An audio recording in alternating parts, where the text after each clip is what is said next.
Hi, hello, mabuhay. Welcome back to another episode of Krista's Curiosity. It's been a while, my friends. Happy New Year. And after feeling burnt out from last year, I wanted to take a different direction for my podcast this year because I'm going to be focusing a lot on like art organizers and artists in the Seattle art scene because I feel like Seattle's art scene is very underrated and it's just now starting to make a splash, and I wanted to hop on that before anyone else did. But as you can tell, I'm not in studio and I'm joined with Amy Tipton, and she is the curator and organizer of both the Belltown Art Walk and the Seattle Downtown Art Walk, as well as the owner of Slip Gallery in Belltown. Thank you so much. I'm excited to be here, and I could talk about art all day. So, we were talking about art all day before we started recording. Can you tell us a little bit about yourself and how you got into like what you're doing now? So it was kind of an evolution, and before this, I was working more in fashion design. You mentioned that. Yes, I had a small shop called Sassafras, also in Belltown, precisely next door, the very next storefront over. And we had mostly 7 to 8 fashion designers on site making clothes. And then we sold only items that were locally made. And so I pursued that for, I think it was a 10-year run. We stayed open during the pandemic when we could, but waiting for everyone to get vaxxed. So opened back up in 2021, and then finally ended up closing that shop. But while I was there, I started the Belltown Art Walk. Yes. And that's because I love art and I wanted beautiful art for my walls. And I had a friend, Julie Devine, who was interested in putting her art up. So we started back in 2013. And when we started the Belltown Art Walk, I had found that there had been one in maybe the early 2000s. And it kind of fizzled out because Rock La Rue, which is a very important gallery in Seattle, had moved from Belltown to Pioneer Square, and it just kind of fell apart after that. I see. But I did find an old map for that art walk and a Facebook page. Oh. And there were something like 6 locations on the map. And now we're at 51. Wow. Yeah, so it's definitely grown since then. But I was able to track down the person who had the website domain and who owned the Facebook page, and they were able to transfer all that to me so I could restart it in 2013. So we did, we started with about 5 locations. But Onyx Gallery used to be here too. So yes. They were some of the first people to join the new Belltown Art Walk in 2013. They were in the space where Base Camp 1 is now. Yes. Are the 5 or 6 original like people from the Art Walk, do they still participate now? Only one. Only one. Yeah, the okay. rest are closed. I see. A lot of changes have happened, I guess, since then. It's a Cyclops Cafe. Yeah, and they've been here for more than 40 years, and so they have always been part of the art scene. Additionally, the Virginia Inn was the first art bar in Seattle. Whoa. And they've kept their art programming ever since it opened. So they are part of the Belltown Art Walk too. They have new owners now, so I'm excited to work with them on finding artists for that location. I guess what were some of the challenges when revamping the Belltown Art Walk? Oh, so many challenges. I imagine. No funding. That's always the case for art. Yeah, and then you sort of have to go through this like earning trust phase with the different businesses. So my business was new then. Yes. So I wasn't fully connected in with the community. So I literally walk door to door and say, hi, you don't know me, but I'm starting an art walk. And I want to work with you. Yeah, and can I have $20 for posters? So you're scamming them. Yes. Yes. So it was a slow start, but super fun. And just like now, everybody comes, meaning older crowd, younger crowd. It's a cute date night or something you could do by yourself or bring the whole family and the dog. Yes. Yeah. When do the Belltown Art Walks happen? They are every second Friday, year-round. We've only canceled during the pandemic, and even when it's was 18 degrees last January, we were still going. Wow. Yeah. People asked if we were going to cancel. I thought, well, only if it's too icy for people to be safe. It's sunny right now. It's sunny right now. It's 40 degrees. Great January. Great January. Yeah. Okay, I'm just going to read this. Okay, so I showed this postcard rack, and I'm just going to read a little bit of what it says on the back. It says, the Belltown Art Walk is a nonprofit charity sponsoring this free all-ages event and slip gallery. The programs are funded by community donations, thank you, and grants from For Culture. Our mission is to support local artists and build community in Belltown year-round. And if you would like to donate, you can donate at their Venmo at Belltown Art Walk. Yes, shameless plug. But we will talk about now the exhibit that's happening at Slip, which is Our Light Unbound. Yes. So Slip Gallery changes the exhibit almost every month. Sometimes there are 2-month-long shows. Mm-hmm. This one is curated by a local artist, and she put out a call for art. This is focused on BIPOC artists, and all of them are local, I think, except for one. Mm-hmm. So it's about 30 artists represented here. We had our opening last Friday during the Belltown Art Walk. Yes. And we'll be exhibiting through the first weekend of January. Or February. I was telling Amy and Moss and Alex behind the scenes that I really like the nipple calendar that's on one of the walls. It's amazing. It is. And when I walked in, I think my first thoughts were like, is that what I think it is? And then I asked Amy to confirm, and she was like, yep, it's a nipple calendar. I'm like, yep. There should be like a period calendar, like as a... I know. I kind of wonder if it's like maybe that's the breast exam schedule or something.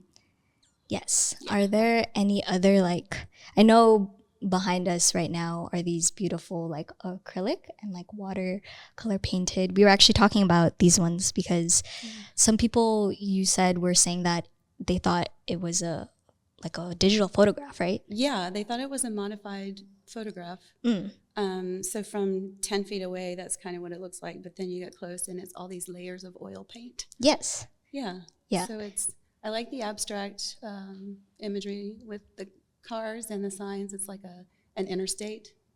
Maybe this is a big truck. A big truck? Yeah. Oh. But that's what I see. Okay, because we were saying how the point of view that you get when you're looking at this, I guess, from this like very close, like more than 5 feet up close, it's that you're the one driving, I'm assuming, or you're in the car, yes, and you have the point of view of looking out. But then compared to the smaller ones, like they seem more not watered down, but like more like what's the word I'm looking for? Like jagged, like more texture yes. in the paint, actually, less smooth. Less smooth, yeah. I guess that's why people think this one would be a digital photograph because it's that clean. The artist said that this was the first one that they made. Really? Okay. Yeah, and then people liked it so much they thought maybe they could take a smaller one. I mean, we're all kind of in our tiny condos downtown, so that's a pretty big painting for most people. Oh, yeah. Yeah. Yes, because I thought it would have been the other way around. Like these ones. Start small. Yeah, start small and then go big. Yeah. Or I guess the other way around, because both of them have challenges. Because if you're so used to working on something big, how do you translate that into something small? Sounds like a challenge. Yes. Have you met this artist per se? Yeah, I met the artist when they were dropping off the painting, and then they were also here during the Art Walk opening. Nice. Yeah. Is it Roselle Grossafi? I don't know how to pronounce it. Okay. But yes, I love this art. Yeah. I haven't gotten the chance to look around yet, but I'm pretty sure there's other beautiful art. And you said that this month specifically was BIPOC women focused. Yes, it's mostly women. There's some men in here too, but I was excited because my niece in Portland, Saya Tipton, I think she's 17, and she got 2 pieces in the show. Nice. Yeah. Are they, which part She's in the other room. I can show Okay. you later. Okay, yeah. But I was excited for her to host, have some of her art in here. Yeah. I hope someone buys her art then. Me too. Yay! Can you speak a little bit more about the theme? Because it's Our Light Unbound. I know that you said that sometimes themes can be loose or more specific. And This one, I mean, the way I see it when I read it is that it's more about recognizing the things that you might be able to change and then healing, going through a healing process. going through a healing process. Yes. I feel like everybody right now is needing to go through a healing process with how crazy our world is. But I love how intimate there's a dog barking outside, guys. There's always something with my episodes to give them character. Well, we are in Belltown. There are a lot of cute dogs in Belltown. There are a lot of cute dogs. But as I was saying before, they rudely interrupted me, that I prefer going to smaller, intimate spaces like this because it gives me the opportunity to really interact with each of the art pieces. And I was telling Amy that I was here for the toy drive that happened last July. The toys not included? Yeah, toys not included. Yeah. And I will say it is such a different vibe. It's different every month, and that's what I love about having the guest curators too, is that sometimes you pass by a gallery and you can tell the art has changed, but it's kind of the same because that's the curator's taste. This time I can be surprised, right? Because I didn't know what was coming. I hadn't seen any photographs of any of this art.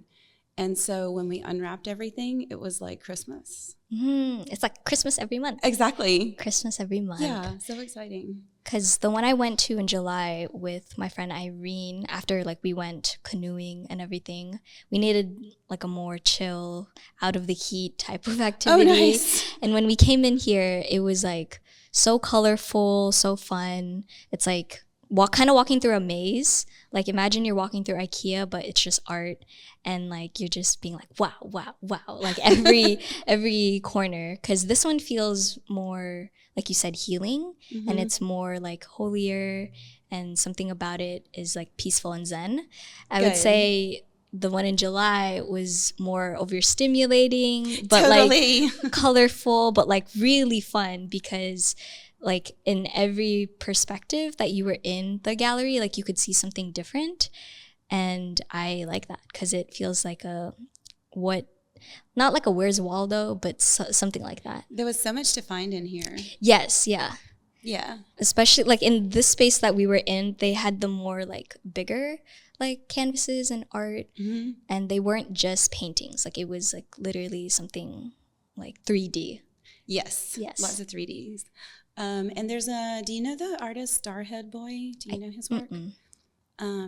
He's an illustrator, and there's a kid who was really in love with all of his illustrations, and he came in here and just tried to find every single Starhead Boy item. Whoa. It was a lot. That's dedication. Yeah, because we had all the windows were papered up too with art. Yes, I remember that. Yeah. Yeah, so there were lots of Starhead Boys in there too. Yeah. Is Starhead Boy, is he based in Seattle? Oh, okay. Yeah, you should look him up. Okay, nice. Okay, but I guess, what else? Because there's so much to talk about, but we only got 20 minutes. Well, tomorrow night we have the artist talk. So we often have an artist talk as part of the exhibits, and that's where people just come in and the artist can tell you, the history of this painting or how it came to be. Or they might talk about the theme of the exhibit, the healing process and what they are healing from. So it's kind of an intimate, really sweet way to be part of the artist community, to attend some of those. Yes. Yeah. And what was the time? Well, I guess when this comes out, you guys It'll can. Yeah, it'll be too late anyway. But you can look for other artist talks. Yes. We'll probably have one as part of the February exhibit, which will be local trans artist, and we'll have lots of events as part of that too. Nice. So, okay. Yeah, stay tuned. We don't have the schedule yet, but we're working on it. Sometime in February. Yes. I guess how is it different curating for Belltown and then like downtown? Because I know that when we talked, you said that you're passing off more the downtown duties to someone else. Yes. And that gives you more time to focus in Belltown here. Yeah. And I'm excited to just kind of come back to my mission, stay on track. Like my theme in my mind for 2026 is to focus. Yes. So rather than, kind of spread out all my energy across different projects, I want to stick closer to Slip and Belltown itself. With the downtown one, the transition has been completed and it's completely owned by someone else now, which is amazing. So they're doing the website, the map, the delivering of posters, the connection with new businesses that might want to be part of it. So those are the things that I didn't have time to do 100% as well as I wanted. Mm-hmm. And so she'll be able to do all of that 100% as well as she can. Nice. So downtown is happening every fourth Friday. And I'm excited to support in a new way, which is I'm going to be curating all of the monthly pop-ups at the Sheraton Hotel. Nice. So this is, next one is the 23rd. We have a sculptor, we have a glass artist, we have a ceramicist, a live painter, another painter, and I feel like I'm missing one more. But it should be a really, really nice collection of art, and it's just for the night, so you should stop by 5 to 8. And the Sheraton has, I didn't know this, but the Sheraton has a world-class collection of art just in the hotel that you can walk around and look at. A huge Chile collection and other world-known, artists. So it's a pretty cool spot. And I love that they reached out and wanted to be a part of it. That's amazing. Yeah. See, people are investing now in art. And that needs to happen more, yes. Which ties back into my next question of like, what do you hope to see more of for like the just general art scene that's happening here in like Seattle and Belltown for 2026 and onwards? I think I would like to see more usage of the spaces, actually. Okay. So I think my pet peeve is unused space. And so we have workshops, we have artist talks, we have Tai Chi classes, we have burlesque events, all kinds of things in this space because people need space. And while I'm paying the rent here, I don't even think of it as my gallery. It's like our gallery for the community to use. It's, we're community funded. So I like to give back. I would like to see other galleries doing more of that. Because a lot of them are just closed for 3-4 days a week, sitting there. And look at this great backdrop for a Tai Chi class. Yes, that would definitely. And it's changing every month, so when they come back, it's different every time, and it's just really cool to offer the space for other people. Like one example is next week we have a burlesque event, and that will be sliding scale tickets. This will be our third event with camp. I think they started doing burlesque in here last spring, and they paper up the windows so it's private, and then you can show up, have a drink, get a sliding scale ticket, and just like enjoy some entertainment. Yeah. Okay, so more like space activation then is what I'm hearing. Yeah, I mean, I think anything artsy I would love to host in here. We've had a few art markets too that were like Artists for Palestine. They were raising funds for families in Gaza. And then sometimes we just do a pop-up for fun. Like, because you can. Because you can. Because we can. We have space. So if anybody needs space, reach out to me. I'd love to host. That is an important thing to think about. And I feel like I've been more like aware of how like spaces can be curated for everyone or kind of more selected. And it's just really interesting because people don't think about that as much as like kind of people like in our industry do, of just like how can a space feel welcoming and intimate, and how can it not be? Because I feel like there are more spaces that aren't as welcoming around. So it's a challenge in itself, like curating and also making it very engaging too. And I think, people often come in Slip Gallery and they say, oh, the space is so amazing, but it's not really the space. It's all of the people who have been part of something here. And you can feel it. It's not the building itself. It's what we've all made it into. Yes. Yeah. Well, how can they help Slip stay funded, and when can they come visit the gallery? So the gallery hours change with every exhibit because we are volunteer-based. We don't have any employees for the nonprofit. So this month, Fridays from 4 to 8, or Thursdays and Fridays from 4 to 8. And then I don't remember the Saturday one. Is it on the postcard? Saturday and Sundays are from 1 to 5. Okay. Yes. So sometimes I'm here because I'm also a volunteer. And then sometimes it is one of the artists who's showing their work. And sometimes it's the curator or just a volunteer from the neighborhood. Yeah, but everyone's welcome. We never charge a fee. We never take commission of sales. So if you do purchase a piece, all of 100% of goes to that the artist. Will go to the artist. Amazing. Yeah. I love to hear it. Well, thank you for your time, Amy, for Thank you so much. letting me interview you. I have been getting, surprisingly, a lot of yeses to people who want to be interviewed, because usually I send the email and then I'm like, oh, whatever. And then they respond within an hour and I'm like, okay, let's do it. But yes, thank you again, Amy. Thank you so much. Okay. Yay.